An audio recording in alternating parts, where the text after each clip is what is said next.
Hello, everyone, and welcome to another episode of Two Guys and a Chainsaw.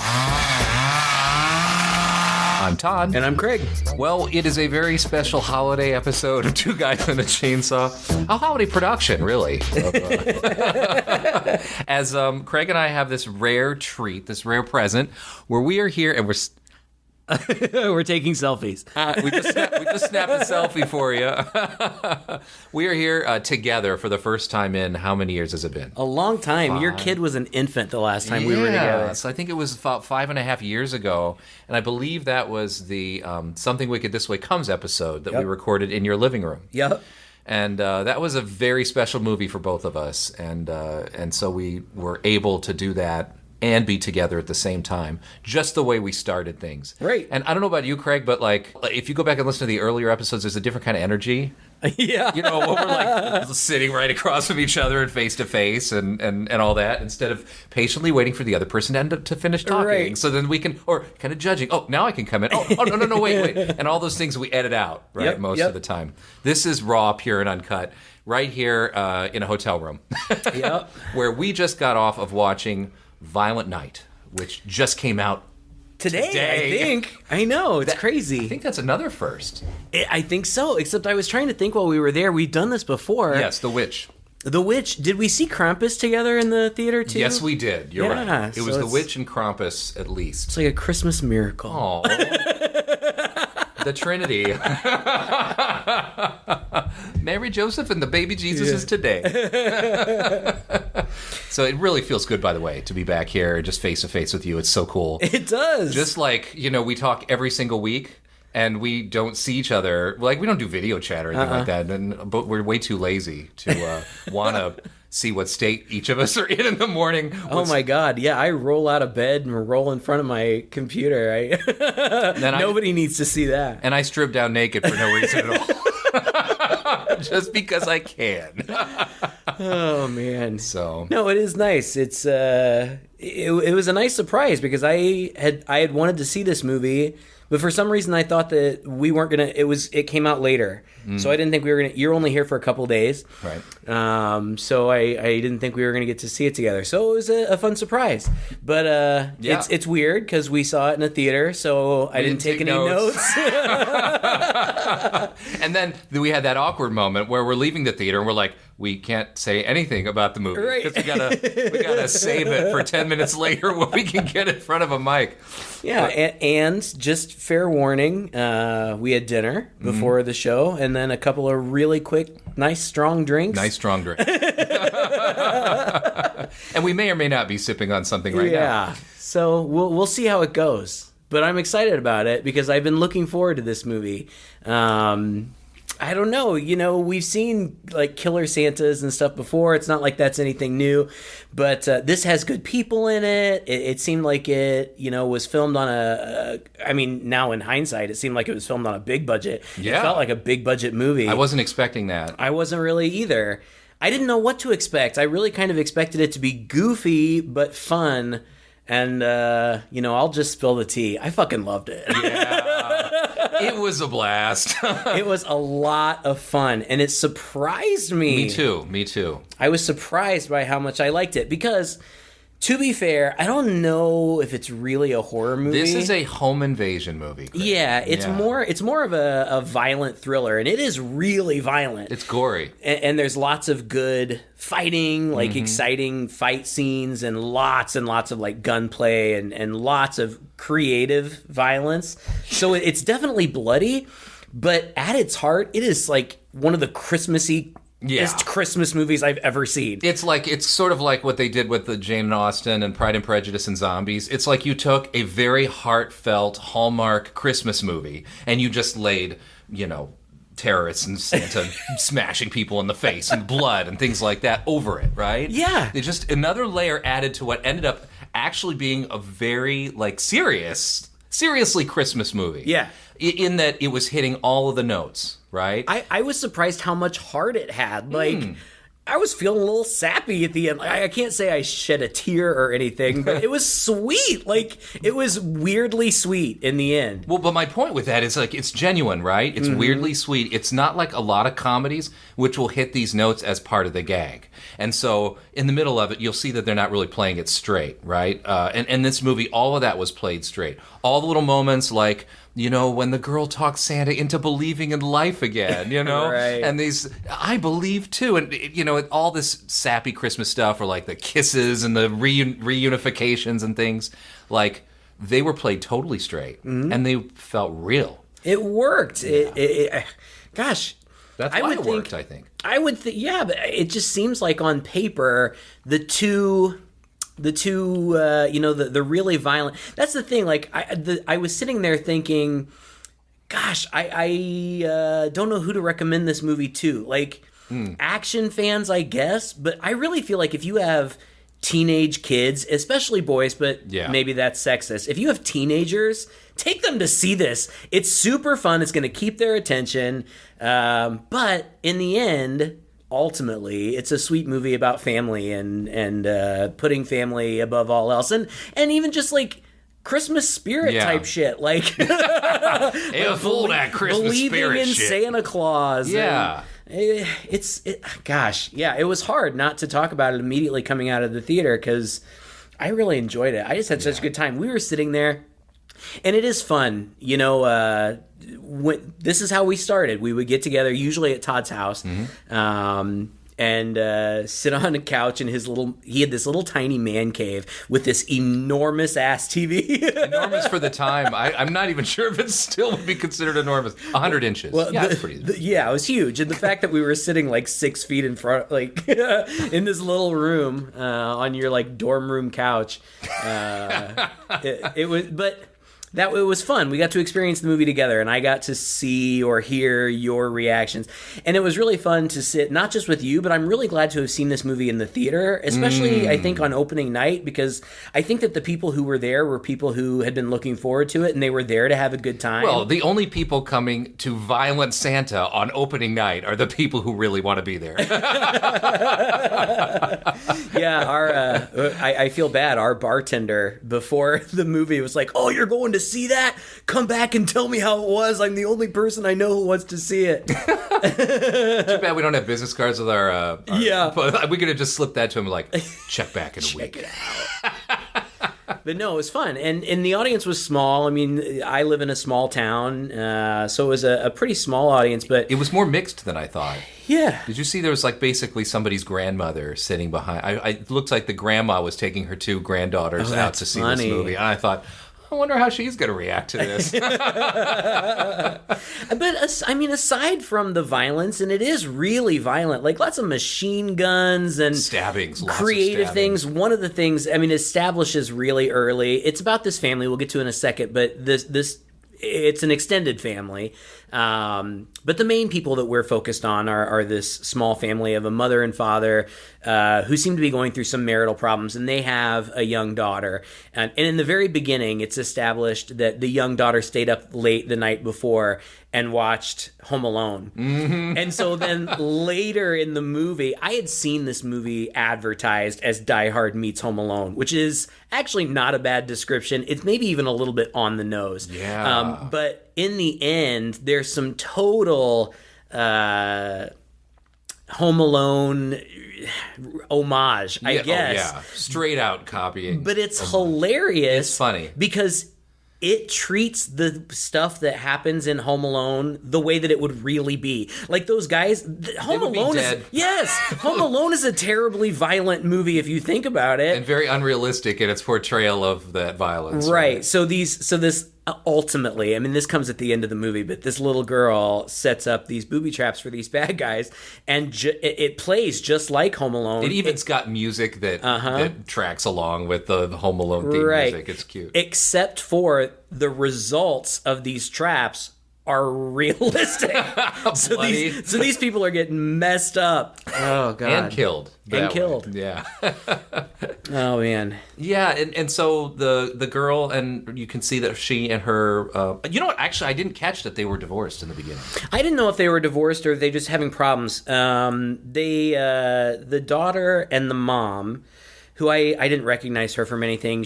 I know she was in Harriet. I don't know if she had a big role in it. Beautiful, beautiful actress.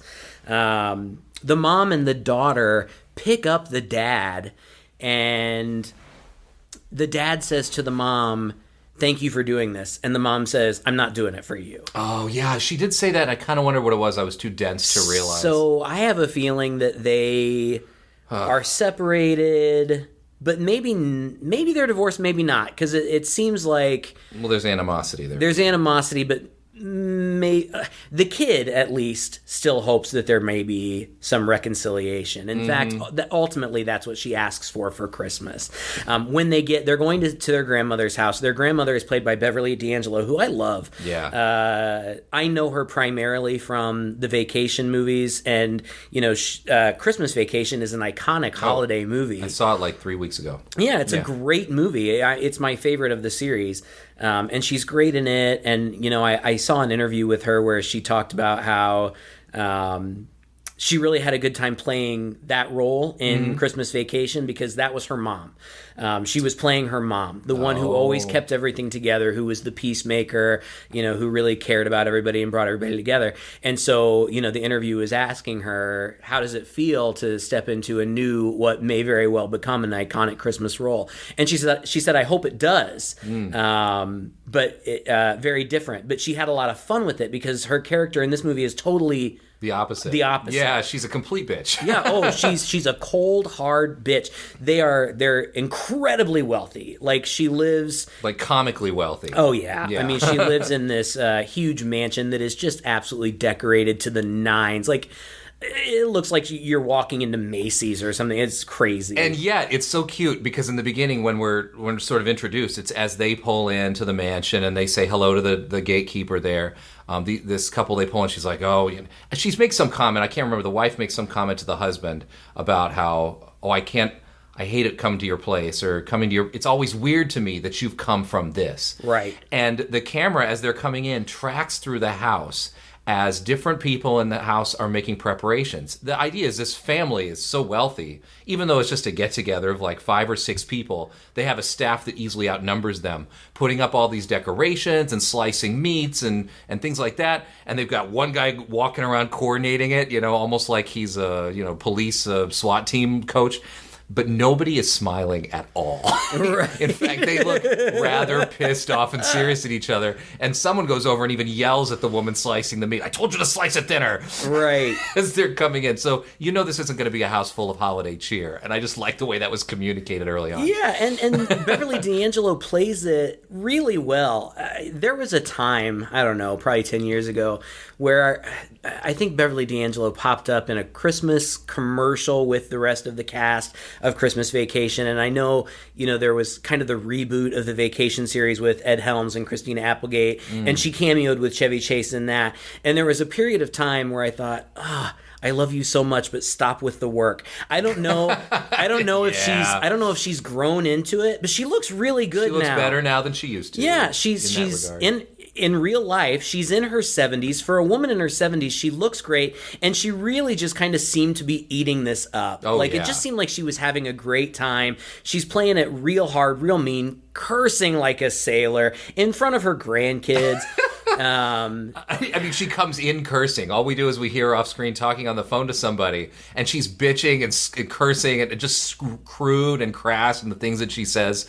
And then at the end, she goes, "All right, well, anyway, Merry Christmas to you, Mr. Senator." Hangs up the phone. Oh, God. And so, yeah, it's the family that we've met. I don't remember their names. The dad's very handsome. He has a very distinct look, which made me think I'd seen him before, but I didn't recognize Well, anything his from name's Alex Hassell. It's the Lightstone family. He plays Jason Lightstone. He's the son. There's a son and a daughter, and they make it out that the son is the favored one. He was in The Boys, which is a show that I love, but I think he must have had a small role because I don't remember him from that. But he and his wife, Linda, played, I assume his wife, played by Alexis Louder. I'm looking at her picture on IMDb. She's just stunning. And they have a little girl. And the little girl is named after the grandmother, whose name is Gertrude. And then there's also a daughter in the family. She is with, I couldn't tell if they were married or not. I got the feeling that... maybe boyfriend. Boyfriend. Yeah. He's like a famous actor. Good-looking guy. Mm-hmm. Stupid, but good-looking. They must have just been boyfriend, though, because he was still trying to impress her, right? Yeah, and it seemed like she has a kid, too. And I did not get the impression that this guy was her kid's dad. Yeah, exactly. Bert is the name of the kid. Because they named the son named his daughter Gertrude after the grandmother, so the sister named her son Bertrude. Not to be outdone. It's established pretty early on that not only do they have this rivalry and they can't stand each other, but this is also geared towards the mother. They're both vying for mom's attention, presumably for the inheritance. I mean, that's kind of what seems to be implied here. But it also seems like the money is the cause of the rift between the husband and wife. Right? Like, yeah. That's right. The wife doesn't like that the family is so preoccupied with money, and I think that that's part of the problem that they are having. And we meet all of them, but we didn't even talk. That's not even how the movie starts. The movie starts introducing us to our Santa. Oh, that's right. He's sitting in a bar drinking. With other Santas. With other Santas. So your first impression is this is a bunch of mall Santas hanging out, and they're all kind of bitching. And especially our Santa, who is completely foul-mouthed. And it's just like, yeah, it's fucking kids. And, they're all assholes every year, entitled assholes, every one of them. This might end up being the last Christmas. He, smashes his beer on the table. Like, whoa, something's got up his, stocking. And then he walks. Does he go to the fireplace? And I think he just walks out the door, but the bartender... Well, first of all, he pulls out of his sack, he pulls a gift, and he gives it to the bartender and says, give this to your grandkid. And it's got her grandkid's name on it. So the lady's like, how does he know my grandkid's name? How does he even know I have a grandkid? And then he exits, and she's like, God damn it, that's the door to the roof. I'm going to have to go get him out of there. So she walks out, and she's like, Hey, get out of here. If you fall off, it's my And then she looks up, and Santa's flying away in his sleigh with his reindeer. Drunken Santa, and then he stands up and barfs over the side, and barfs right on her face. She's looking up and just gets splattered with Santa barf. It's disgusting, but it really sets the tone. Yeah, it's hilarious. It's funny too. Yeah, and you see him kind of going from house to house, and he's got his wish list or whatever. All anybody wants is cash or video games, and he's just disgusted, kind of with the state of things. He gives one guy a lump of coal who's obviously some drunk dad passed out, and then his daughter or whatever who's in the crib, lovingly puts a present next to her. So, you can tell he's pissed off and kind of tired. Yeah. After 1,100 years of this. And he's drunk, and it's funny. It's an anti-Santa Claus. It is, but I buy it. Like, I would think that Santa would probably... I totally buy that would be his attitude. It's true. About the state of the world today. But... he eventually ends up at this big, huge mansion, but the conflict that arises is this group of mercenaries. As it turns out, the caterers are actually this group of mercenaries. Which is sort of our first action movie cliche, right? Right. Like, isn't that always I think every Steven Seagal movie started out with the waitstaff. Mm-hmm. Yeah. And they are led by... He goes by Mr. Scrooge. They all just go by Christmas code names like Scrooge, Krampus, gingerbread, candy cane, snowman. It's silly, but it's funny. And John Leguizamo is the leader, and they, with the help of the catering staff, burst into this home. They kill all of the real servants, all of the security, just blow them away with machine guns, and gather most of the family in the living room. Mm-hmm. Before that, there had been a cute scene with The daughter. The daughter had said to her dad, "Dad, you didn't take me to see Santa at the mall this year." And there was kind of a little bit of discussion how that's a big deal for her. It's special, something that she gets to do with her dad every year. Also clearly still believes in Santa Claus. Right. And she is so cute. Like, it's ridiculous. They must have just auditioned for the cutest kids because she's adorable. Leah Brady. That's her name. Such a cute Playing kid. Trudy, right? Yeah. Yeah. Right. Well, she goes by Trudy, and she tells the grandmother that the grandmother says, "Oh, and here's my little Gertrude," and she says, "Everybody calls me Trudy now," and the grandmother goes, "That makes her sound like a whore." Right over her head. And the parents look at her, and she's like, "She doesn't even know what it means." But there's kind of a big deal. The dad feels bad. So he real quick runs to a closet that's like full of games and toys. And he grabs a walkie-talkie and he wraps it up real quick and he brings it to her and he says, "This is a magic walkie-talkie. You can talk to Santa. He may not be able to respond because it's Christmas and he's really, really busy, but he'll hear everything you say." And it's sweet. And they sneak outside the door and they listen in on her. And of course, she's like, "Oh, Santa, I know you must be really tired tonight, blah, blah, blah." And she's like, and here's the only thing I want for Christmas. And the parents are, listening intently. And, you can predict it. "I just want Mommy and Daddy to be together again." I know, and it is corny. It's corny, but it works. plays. Yeah, it plays. I don't even know why it plays, but it just does. I don't know, because we've seen this movie. This is what happens in these movies. The parents are having problems, but through the magic of Christmas, they realize the value of family. It sounds corny and cliched because it is, but it's the Christmas message. Yeah, and one of them. It's sweet. And it works. It could be corny, and maybe to some extent it is. But in the context of this movie, for whatever reason, it just works. Because I think it strikes a balance. It does strike a balance. I think it's because they do play it straight. They're not parodying this in at all. They're being this kind of movie. And I think that's probably why it works. Well, and not everybody. I mean, I liked Beverly D'Angelo just because she played it, she just seemed to be relishing in it, but she's not a likable character. The sister and her boyfriend and their kid, who's always like on Instagram Live being a douchebag, they're not likable. No. But the mom and the dad and the little girl are very likable, and even though you can tell that there's tension in their relationship, they both seem like decent people that you might know. No, you don't hate them. And you don't think that the dad comes across really nice and likable, I was questioning for a large part of the movie, like, what is wrong? Like, did he do something? Did he cheat? I think ultimately it comes down to the money, because later on the wife says something about him thinking that money is the answer to the problems, and really the money is the problem.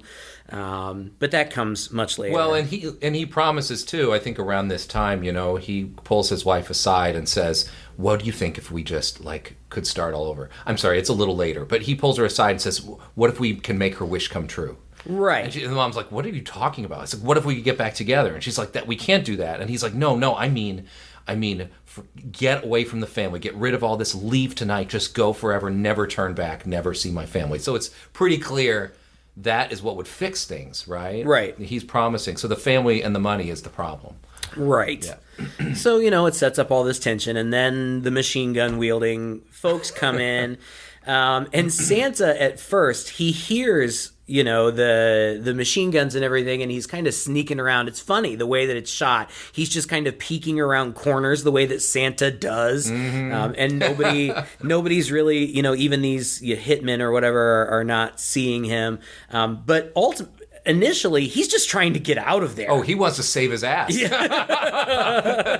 Even when the guy bursts into the room, he's hiding behind a Christmas tree, and the dude's like, get out from behind there. He comes out, he's like, "I don't want any trouble. I don't want any trouble. I just want to get out. I want to go back up on my sleigh and finish delivering my presents for tonight." But the guy, for some reason, he can't get up the chimney. I don't remember if it's... I don't know if he was...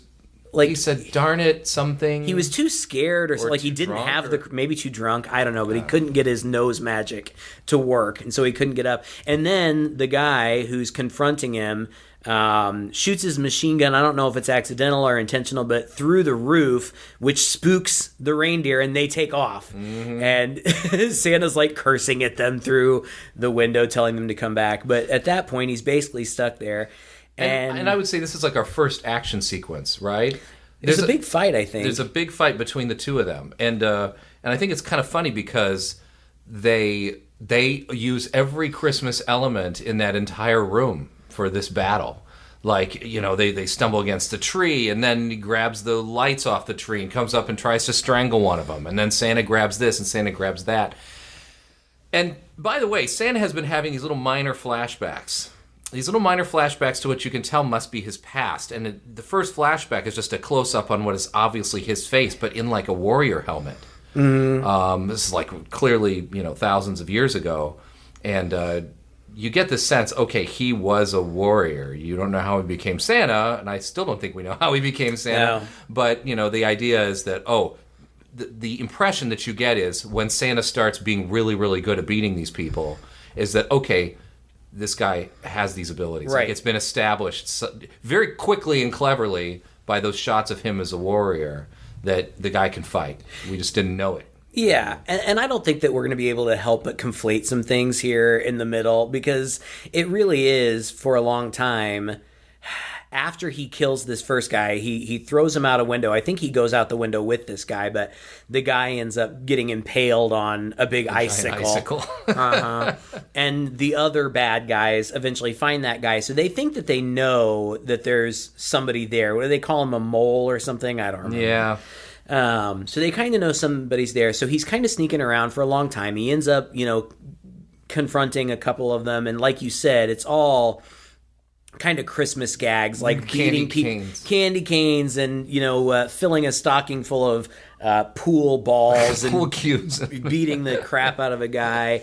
One guy stabs through the eye with a Christmas tree topper that's a star, and then he plugs the star in, and the guy's head catches on fire. And then it kind of is on fire for a little while, and he's a bit entranced by it for a little bit. It's like, oh.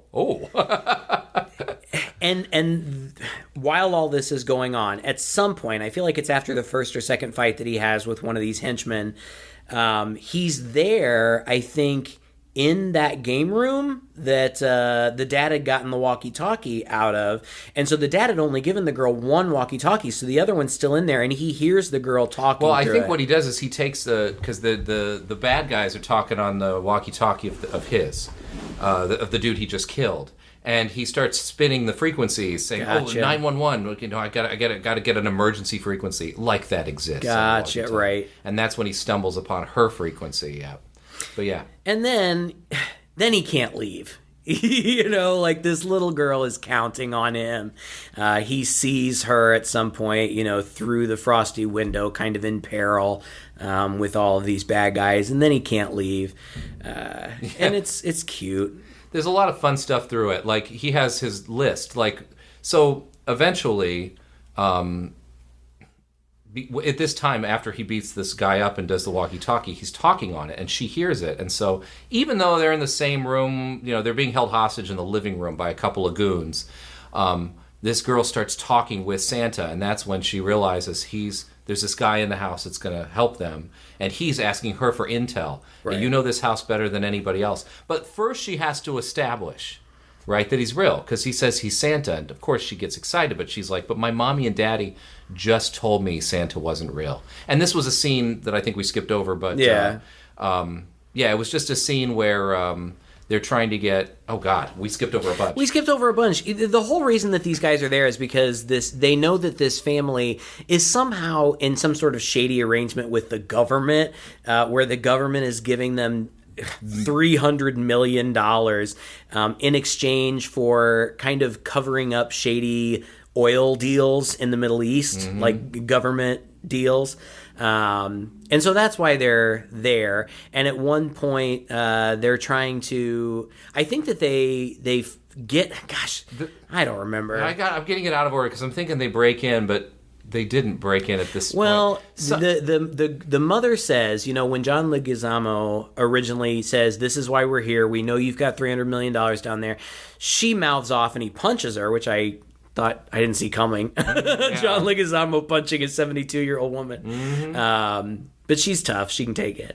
But she says, when I was a kid, my brother was kidnapped and the kidnappers demanded ransom, and my dad didn't even call the cops. He just sent in his extraction team. So you should know what to expect. And John Leguizamo was like, yeah, I know everything. I know all the details of that, and now who all those people were and everything. So and eventually, it's clear he is expecting this extraction team, and they clearly have some plan to deal with them. Right, and eventually they do get down to the vault and they open it up, but there's nothing there. Yeah, what happens is the extraction team shows up.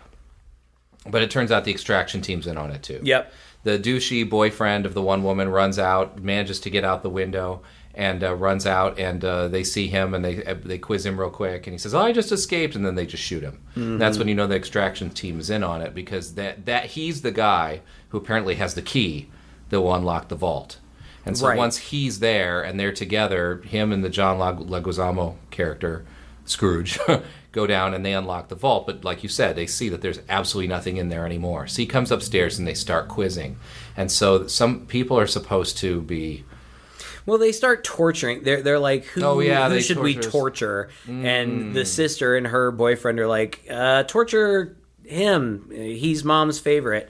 So they start torturing him, and it's silly. Like they crush his finger in a nutcracker, and then John Leguizamo's like, "Let's not mess around here. They're not called finger crushers." And he grabs this giant nutcracker, and he's like, "Somebody put his balls in there." And there's a whole gag. There's some reason why the daughter speaks up. Yeah, because she's trying to protect her dad, and she says, "Santa's here, and he's going to help us."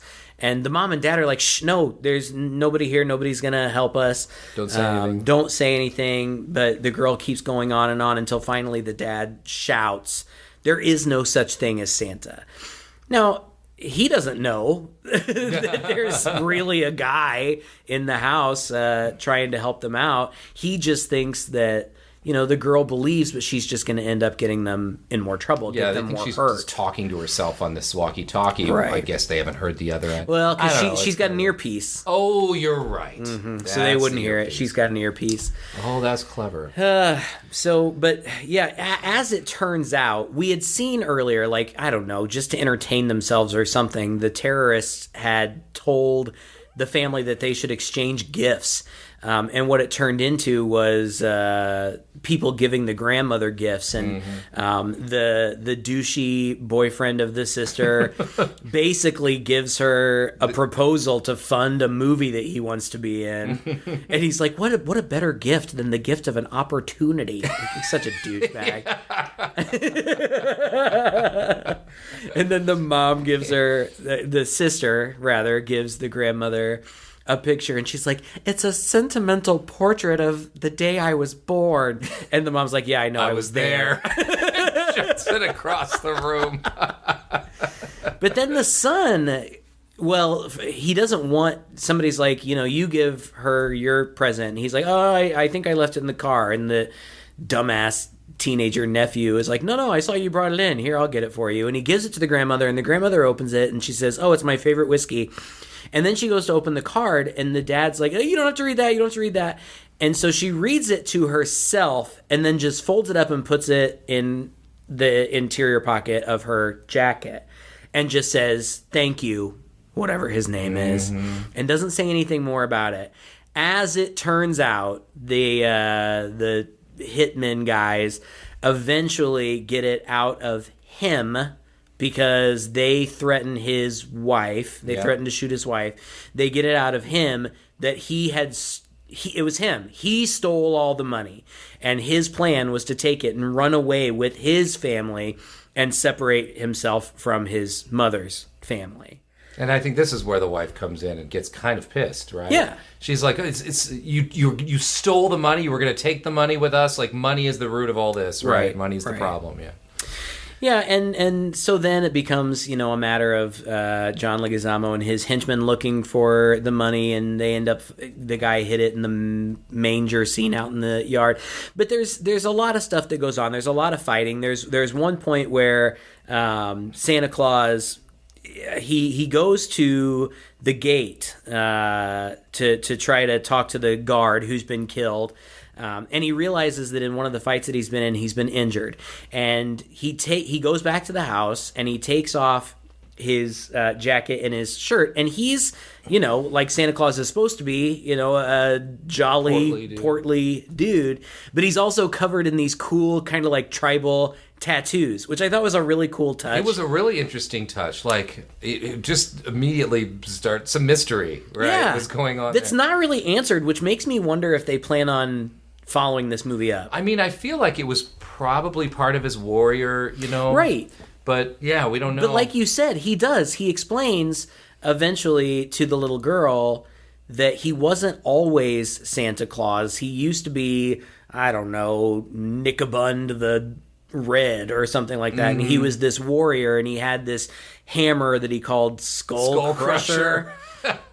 And he was like the deadliest warrior of all time. But it doesn't, at least I don't remember. No, it didn't go it doesn't any further. explain how he eventually becomes Santa Claus. But I remember seeing him on screen kind of heavy and overweight. I have no idea when this movie was filmed, but I do know that David Harbour got ripped for the most recent season of Stranger Things. Oh, yeah? Oh, yeah. Like, ripped. Because he was supposed to have been held in this Soviet prison, and starved, and all he did was work out. So in the most recent season, he is buff. So I don't know if that was prosthetics or if it was filmed before, but whatever. He kind of fixes himself up. And that leads, I think, at some point, the little girl says over the intercom, "Oh no, they found me." Mm-hmm. And he said, because she at some point ran off and hid in the attic, and she told him, "I can set booby traps like Home Alone." And he says, "I don't have any idea what that means, but yeah, do that."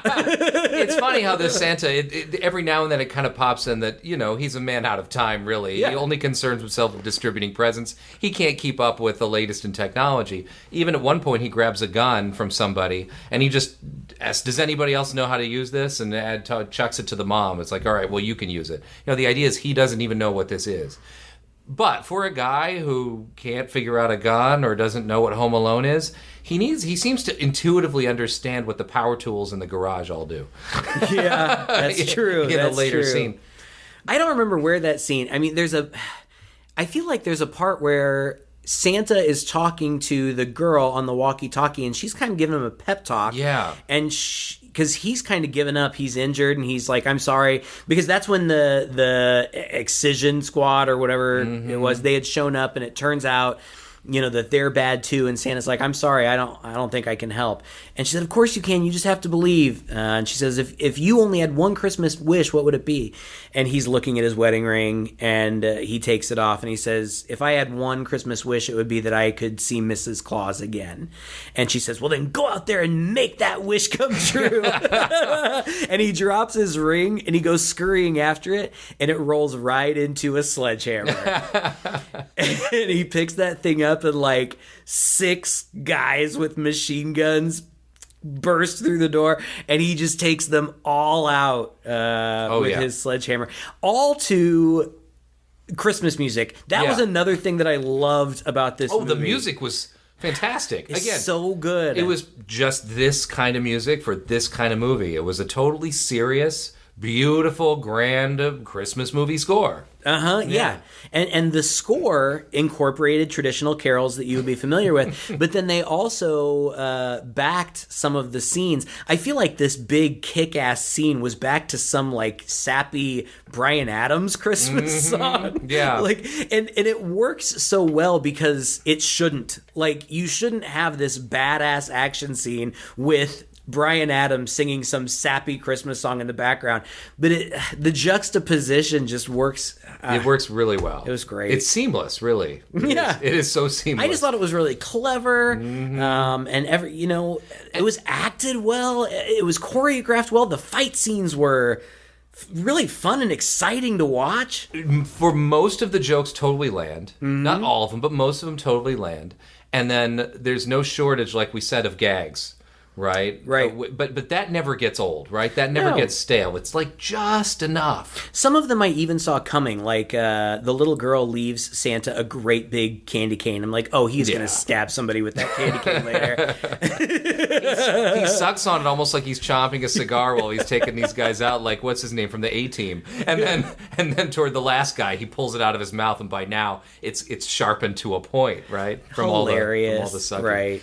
Oh God, that was really fun. I can't even remember all the gags. There are so many, but they work, and eventually, like, the bad guys know where the money is. They go to get it, but the dude once the father confesses, he leads them out to where the money is, which is in a manger scene. It's hidden under a bunch of hay piled up behind, and that's when everything converges. Now you've got most of the family there. You've got all the bad guys, including the leaders. And then Santa has, kind of beaten his way through a bunch of people, and he sneaks in, like, from the back and starts to take out a couple of them. And the girl has taken out two of the worst of them, two of the most dangerous of them. With the Home Alone gags. With the Home Alone gags. While she's hiding in the attic, And that scene plays exactly like a Home Alone. Almost beat for beat. Yeah, almost. And, like, the same kind of jokes, like, ha, kid, you're going to have to do better than that. And then, ball to the groin. And then he falls, and, a nail that she has set up goes all the way up through his chin into his mouth. You can see it. Like, it really is. These are... People in the audience were viscerally reacting to that. There was a collective ooh ah from everyone in there. We watched another Christmas movie, I think it was called Better Watch Out or whatever, where the kid was, like, fascinated with Home Alone, and he wanted to see if the traps would really kill people, and they did. And they did. And that's what this is like, too. It's the same gags, and it's played in the same tone. Like, these two villains that this girl is facing off with, they're over the top. They're like, I don't know if she's supposed to be, like, Soviet or foreign in some way. Him, too, in a slightly... He's, like, sort of Scandinavian or something. And so it plays... It's funny. It's played with the humor, but the results are what the real results would be if somebody were to fall on a mat spiked with nails or have a nail go through their face. Their face, right? or get hit with a bowling ball too many times. I loved the part where the guy who's still down, it's one of those drop down staircases for the attic. And the guy who is still down below, the bad woman has gone up, and the girl has started rolling bowling balls at her, and she's kind of dodging him. The guy downstairs picks up a nail and, like... For no reason at all. And, like, holds it up above his head like he's examining it, and then one of those bowling balls comes down...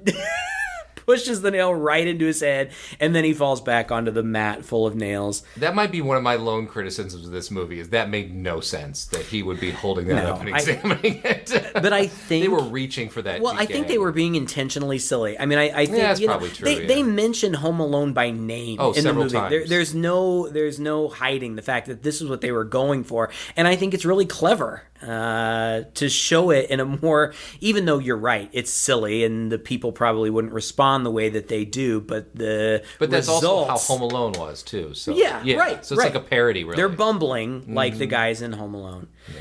And there's another funny part where the mom, the little girl's mom, and the sister and her kid are left alone with one of the worst henchmen. He's been violent and nasty and seriously. So he's just waiting to kill somebody. Right. He can't wait to murder people. But they end up alone with him, and I don't even remember how they do it, but they get the better of him, and it's just a hilarious scene where they just beat him to death. Yes, they're standing over him, and each of them have a different implement from the fireplace, and they're just bashing him to death. And I feel like the mom says something like, well, it is nice to do something as a family. Yes! Which is the obvious joke, but it works. It really works. Yeah. That was an audible laugh, especially from you. Yeah, it was funny. And then they're outside and... They're at the manger scene, and Santa comes, they fight, they got some gags with Jesus. But does somebody take off with the money? I don't remember... I think... John Leguizamo has the money, and he's on a snowmobile, and Beverly D'Angelo is either on a snowmobile with him or one of the other henchmen, and she ends up somehow getting off. She falls or hits something. She gets off. Santa takes baby Jesus' manger and follows them. Right, with a sled or something. And what ends up happening is John Leguizamo and Santa end up in this like outdoor camping site or something. Yeah, it was like a part on the property where there was a shed built, but also it was clearly there was some older almost cottage there that had been torn down, and all that was left was like the chimney and the fireplace or something. I don't know. Saw you. Did you know where that was going the minute you saw that? No, I didn't. Yeah, I didn't. I was like, it was clever. Oh, funny. There's a lone chimney sitting out here. I'm pretty sure that's going to come into play. I thought maybe he'll escape through that, but it's a big showdown, and it is big. You know, there's fire. It's Die Hard style. It's like a Jean-Claude Van Damme movie where there's fire, right? They go into the shed and, they're fighting and whatnot. I think he fights off a couple other henchmen in there as well, but ends up pulling a grenade off of one of them, and it goes off, and they, fly out of this exploding cabin, which now has created fire. I mean, it's totally every shot for shot, like a Die Hard movie. And now there's like almost a circle of fire all around them as they're burning debris from the building is circling them. It looks just like a Van Damme movie. Oh, yeah. And so they're fighting back and forth, and the whole deal is Leguizamo. One of the gags in the movie is that there's a naughty and nice list that's kind of magical, and Santa just opens up this scroll, and whoever's kind of in the vicinity, it shows whether they were naughty or nice. And Leguizamo picks it up as he comes into Santa as he's injured and lifts it up. He says, "You really are real." Did you notice that it listed the reasons that he was naughty? Mm-hmm. I could tell that that's what it was, a list of the reasons, but the only one that I could read was broke his mother's heart. Oh. Now, on the nice list, you might have had to exit the theater briefly while Santa was checking on the daughter. Probably. He opens the thing, and there's the nice list and the daughter. It's all the nice things she's done, and one of them was invited weird kid to party. Oh, that's hilarious. That's but funny. Yeah, so, that's kind of this... Again, this also with the villain becomes this sort of Christmassy thing. Like, Leguizamo, the villain, almost seems to track his whole childhood trauma, which led to him being a terrible person, back to a bad Christmas that he had, which is typical of these movies. And he stopped believing in anything, and Santa and Christmas and all that stuff. Then when he sees Santa is real, but, he's on the naughty list, he's like... We're going to end Christmas right here, right now. Yeah. It's the ultimate villain, right? Even in all the cartoons on the TV show, they just want to end Christmas, right? And so they go through this huge, crazy fight scene, and it's really well done. And basically, Leguizamo has Santa pinned up against this chimney, this lone chimney that is sitting outside. And Leguizamo says something like, "You're going to die now," or something like that. And Santa says, "Not if you believe." And Santa just puts his finger beside his nose, and he's holding on to Leguizamo, and he goes up the chimney. But you see that Leguizamo has a much harder time coming up the chimney. He gets folded in half. Yeah, Santa stands at the top, and he's just got this torso bloody of a man, and chucks it down on the ground, and that was great. It was great. It was a lot of fun. It was really... I mean, the action is good. If you're a fan of action, you're going to appreciate this. It is like Die Hard or something like that. I mean, it's that level. It reminded me a little bit of True Lies. Oh, yeah, for sure. Because it's got the great action, but it's funny, too. But so then you think everything's going to be okay, but then out of nowhere, Santa's standing at the top of this chimney, and out of nowhere... he gets shot 4 or 5 times, and he falls to the ground, and you see that it was the head of this squad that was supposedly working for the grandmother but wasn't. And that guy walks up, and I think that he points his gun like he's going to shoot Santa in the face, and he's like, "This ends now." And then out of, from off screen, you see an arm raised with a gun to that guy's head, and it turns out it's Beverly D'Angelo, and she's like, "You're damn right it does," and she shoots him in the head. I loved it. I just loved her Which being was highly appropriate. I know. I just loved her being a badass in this movie. Still cold-hearted badass. I loved her in this movie. I just love her, period. She's great.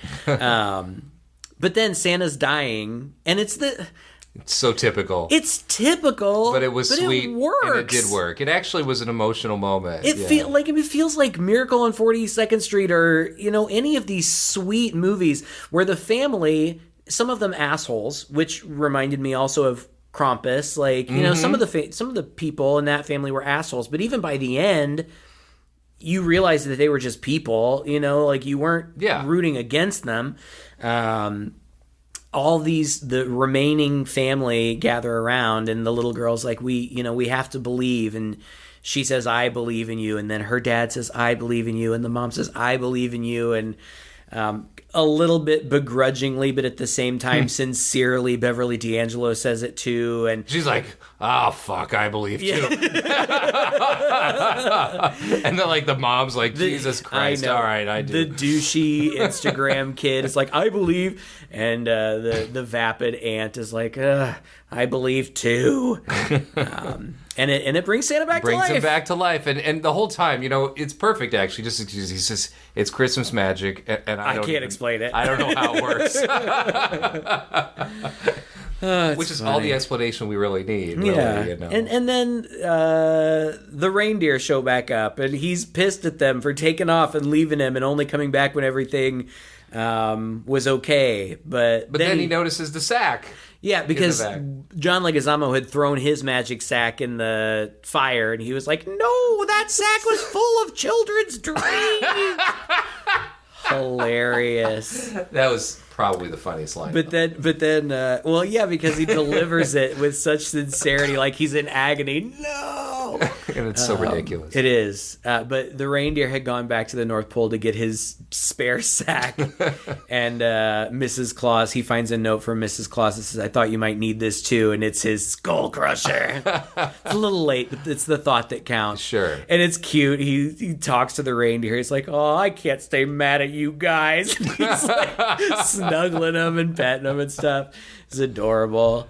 And then he flies off, right? Yeah. Like he says goodbye and flies off. The classic Santa sleigh going across the huge full moon.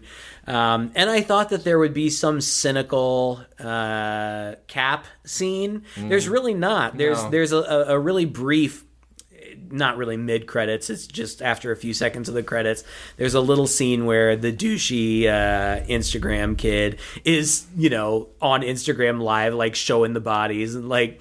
So this guy is dead. That's what happens. Be nice, guys. Oh, man. And that was it. And I had to pee again, so I made you sit through the just to make credits. Sure. These are the things. This is the things we do for the journalistic integrity of the program. Yeah. Had to make sure there wasn't another end credits scene, right. And there wasn't. But man, I walked out of there. Through the whole movie, I just had the biggest smile on my face. It was funny. It was. It was sweet. Yep. Everything, like, I don't really have anything negative to say about it. It looked expensive. Yeah. It looked really great. It was shot really well. The action sequences were super exciting and really well choreographed, and great performances from Leguizamo and Harbour and Beverly D'Angelo, but there wasn't a bad person in the cast. No. I thought everybody was perfectly suitable for their roles. They were all great, yeah. The little girl was adorable. It was so, her interaction with Santa. He's this, he's Santa Claus, but he's also this big, tough mercenary type guy. But with him, he's clearly got this soft spot. Mm-hmm. Well, she's taught him to believe in Christmas again. Right, yeah. I love that bit where he's lying and he's starting to die, and the guy says, oh, what does he say? Not you killed Santa. He says, I don't know. I don't remember. No, Santa. Oh, you saved Santa. Santa saved you. Oh, yeah. He goes up to Santa and he says, Santa, you saved my daughter. And he says, no, she saved me. Yeah. And I don't care how corny it sounds with us talking about it. It is corny, but it works. Like, it just feels so appropriate to the tone of the movie. I just really feel like they did such an excellent job of balancing it. That was a challenge, right? It should be. It doesn't seem like it was. And it struck me because I came into this movie completely blind. Like, I had seen the title, I had seen the poster coming across advertised as a new movie, and of course this is in my mind. I'm thinking maybe we could watch this, if it comes out when I'm there. And but that's all I knew. I didn't look up anything about it. I didn't know anything about it. I assumed it was a horror movie because it was called Violent. Right. Santa.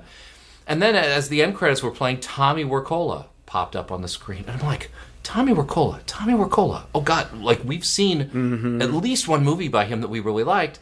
And it turns out, it's Dead Snow 1 and 2. Yep. What is it about? I think at least a quarter of the Christmas movies that we've reviewed on this show came from Scandinavian countries. Like Norway. A bunch of them. Things like that, right? Like Rare Imports. Rare Imports we loved, but it was quirky. Scent.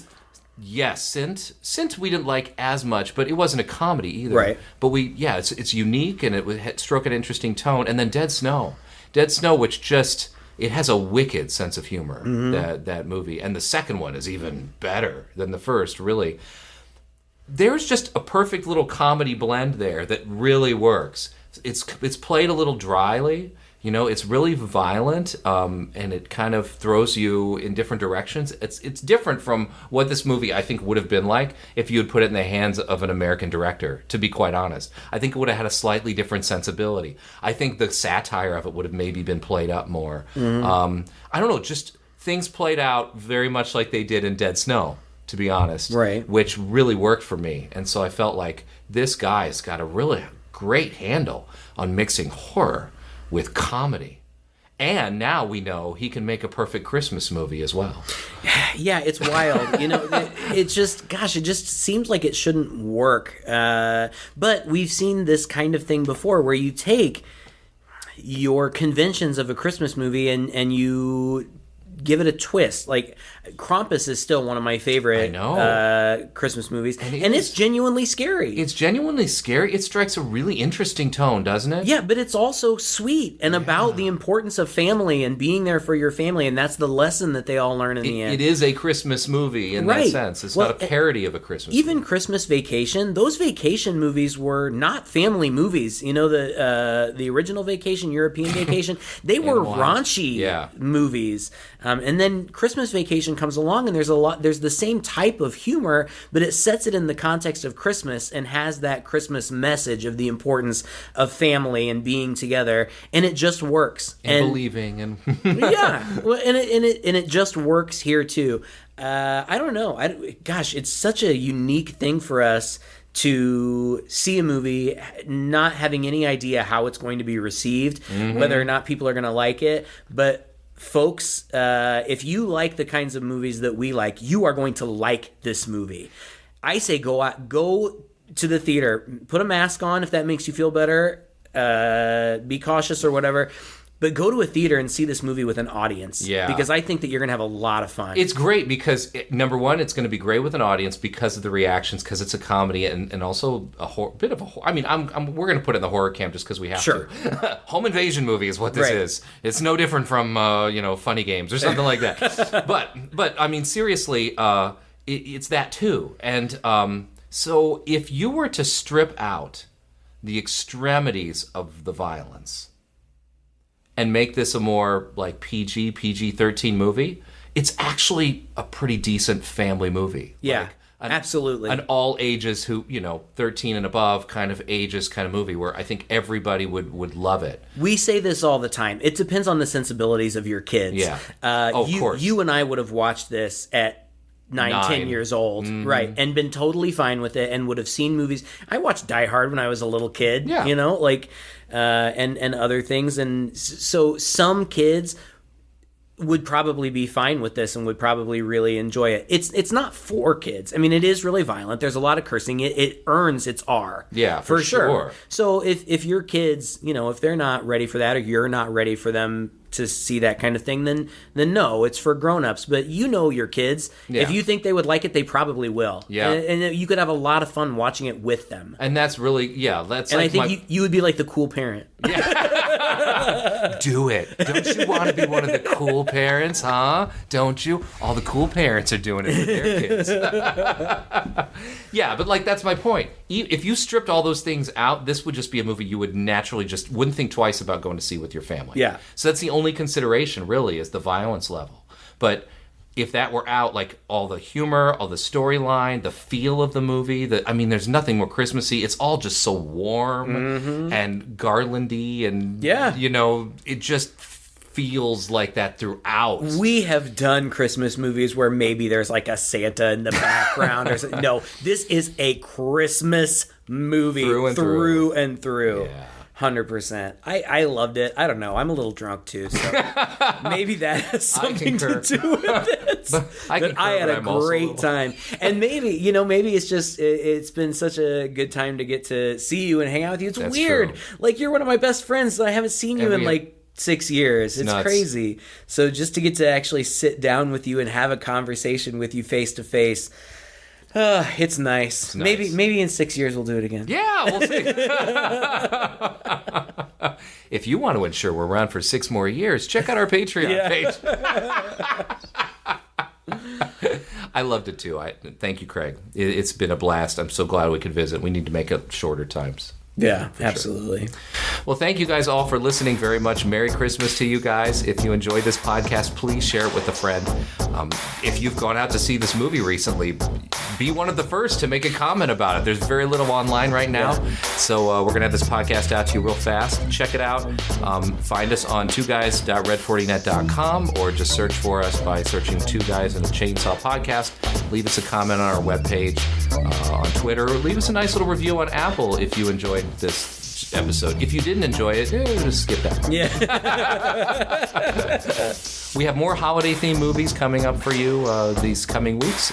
So enjoy your holiday season. Hope you are making the best of it. Until next time, I'm Todd. And I'm Craig. With Two Guys and a Chainsaw.